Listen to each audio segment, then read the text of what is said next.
পেছনে একজন মানুষ দেখা যায়, জিজ্ঞাসা করলাম আগে আপনার পরিচয় দেন। উনি কয় আমি হইলাম বেলায়েতের বাদশা, আমার নাম হযরতে আলী কাররামাল্লাহু ওয়াজহু। বলে নবীজির ডান পাশে কে?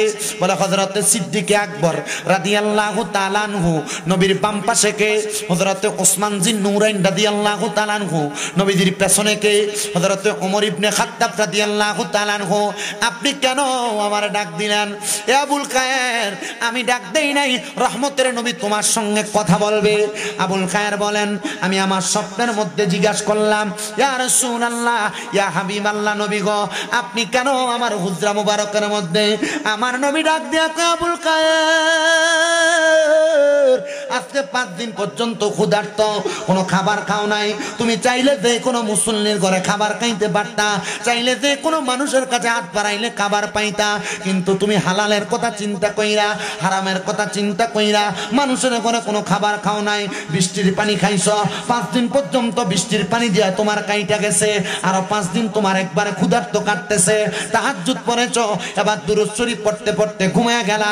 আবুল খায়ের রে, আমি নবী রাহমাতুল লিল আলামিন, নবীর কোন পাগল, আমি নবীর প্রতি দুরূদ শরীফ পড়া একা একা ক্ষুধার ব্যথা অন্তরের মধ্যে, পেটের মধ্যে নিয়ে ঘুমাইবো। আমি রহমতের নবীজি এই ব্যথা সহ্য করতে পারবো না।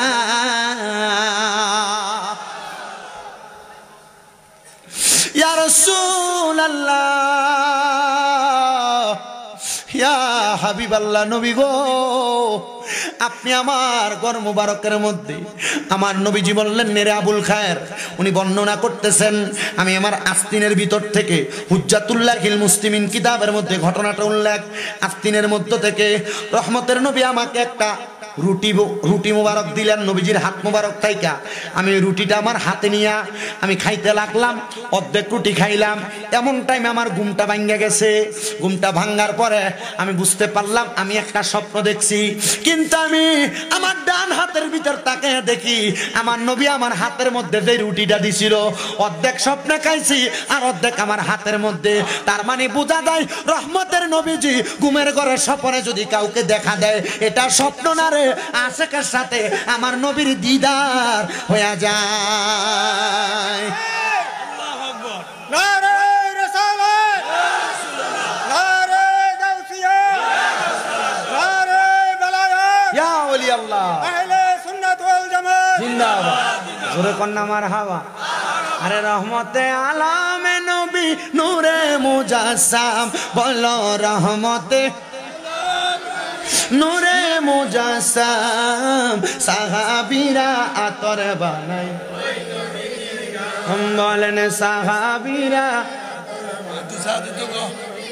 গাম, বলেন রহমতে আলম নবী নূরে মুজাসসাম, বলেন রহমতে আলম নবী নূরে মুজাসসাম, সাহাবীরা আতর বানাই।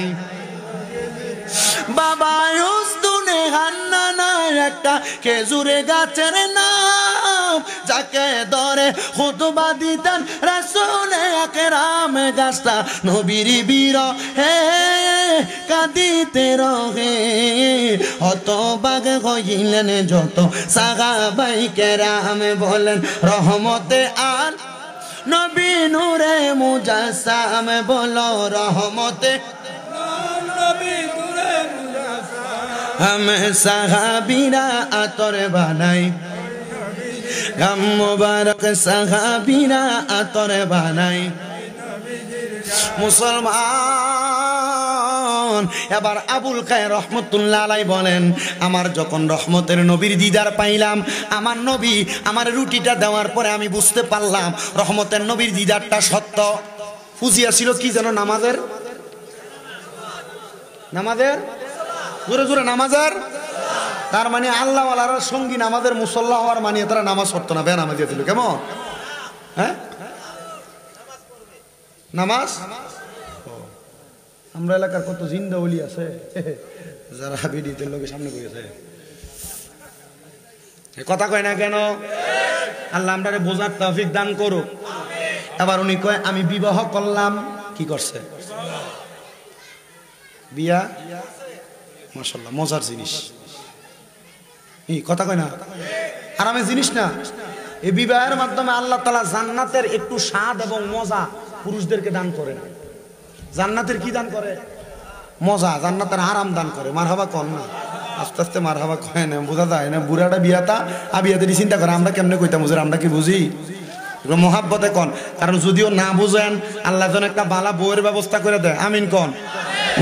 ওই আমিনের আওয়াজ বেশি জোরে কোন আমিন, আর মহাব্বতে কোন আমিন। এ মুসলমান, উনি ডাক দিয়া কয় আমি নামাজ পড়ার জন্য আমার সুন্দর একটা নামাজের মুসল্লা আমার স্ত্রীকে আমি আমার কাছে আনলাম, আইনা বললাম তোমাকে মোহরানা দেওয়ার মতো আমার কাছে কোনো টাকা নাই, পয়সা নাই, সম্পদ নাই, আমি তোমার মোহরানা হিসেবে কন্যা কিটা দিছে। কারণ কালার বেরিয়ে মোহরানা নির্ধারণ করে এলাকার মুরব্বীরা।